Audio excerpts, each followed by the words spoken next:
Hello friends, welcome to our channel. இன்றைக்கி நம்மளோட சேனலில் ரொம்பவே டேஸ்டியான சாக்லேட் சிப் குக்கீஸ் ரெசிபி எப்படி பண்ணுறதுன்னு பார்க்கலாம். ஃபர்ஸ்ட் அதுக்கு 100 கிராம் அளவுக்கு பட்டர் எடுத்துக்கலாம். சால்டட் பட்டர்னாலும் ஓகே, அன்சால்டட் பட்டர்னாலும் யூஸ் பண்ணிக்கலாம். அதனால மெல்ட் ஆகணும். நம்ம கீ பண்ணுறதுக்காக மெல்ட் பண்ணுவோம்ல, அந்த ஸ்டேஜ் அளவுக்கு இதை மெல்ட் பண்ணிக்கணும்.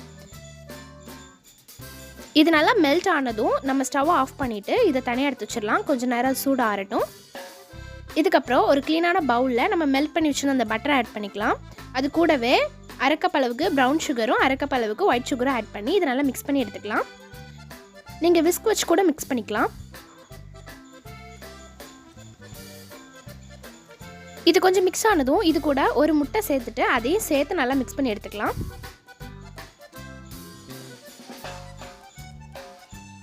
கொஞ்சம் மிக்ஸ் பண்ணதும் சைடெல்லாம் ஸ்க்ரேப் பண்ணி விட்டுருங்க. இந்த மாதிரி ஸ்க்ரேப் பண்ணிவிட்டு இது லைட்டாக மிக்ஸ் பண்ணிக்கலாம். இப்போது அரை டீஸ்பூன் வெனிலா எசன்ஸ் ஆட் பண்ணிவிட்டு அதையும் சேர்த்து நல்லா மிக்ஸ் பண்ணிக்கோங்க.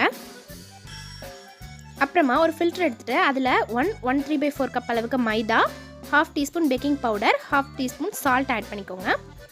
ஆட் பண்ணி இது நல்லா ஃபில்டர் பண்ணி எடுத்துக்கலாம். ஃபில்டர் பண்ணதுக்கப்புறமா இதை லைட்டாக மிக்ஸ் பண்ணி எடுத்துக்கலாம். இதை மிக்ஸ் பண்ணதுக்கப்புறமா சாக்லேட்ஸ் ஆட் பண்ணிக்கலாம். டார்க் சாக்லேட் இருந்தால் ஆட் பண்ணுங்கள். அப்படி இல்லாட்டா உங்களுக்கு என்ன சாக்லேட் கிடைக்கோ அதை ஆட் பண்ணிக்கலாம். இதுதான் ஆட் பண்ணணும் அப்படிலாம் இல்லை, நம்மளுக்கு பிடிச்ச சாக்லேட்ஸ் ஆட் பண்ணிக்கலாம். ஆட் பண்ணி நல்லா மிக்ஸ் பண்ணி விட்டுலாம்.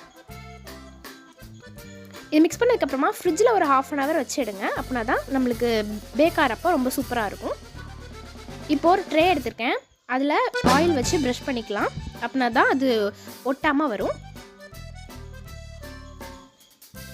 இது மாதிரி சின்ன ஸ்பூன் எடுத்துக்கிறேன். அதை வச்சு இந்த பேட்டரை கொஞ்சம் கொஞ்சமாக எடுத்து நான் ட்ரேயில் வச்சுக்க போகிறேன். ஒரு ட்ரேயில் நான் இன்றைக்கி 6 பேக் பண்ண போகிறேன். ஓவனை 180 டிகிரி செல்சியஸில் 10 மினிட்ஸ் ஆல்ரெடி ப்ரீஹீட் பண்ணி வச்சுருங்க. ப்ரீஹீட் ஆனதும் இதை உள்ளே வச்சுட்டு 13 மினிட்ஸ் வரைக்கும் பேக் பண்ணி எடுத்துருங்க.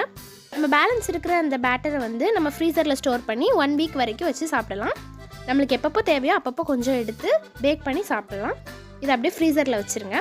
அவ்வளோதான், நம்மளோட குக்கீஸ் ரெடி ஆயிடுச்சு. நீங்களும் கண்டிப்பாக இது மாதிரி உங்கள் வீட்டில் ட்ரை பண்ணி பாருங்கள். ரொம்பவே டேஸ்ட்டாக இருக்கும். நீங்கள் ட்ரை பண்ணிவிட்டு எப்படி இருந்துச்சுன்னு எனக்கு கமெண்ட்டில் சொல்லுங்கள். தேங்க்ஸ் ஃபார் வாட்சிங்.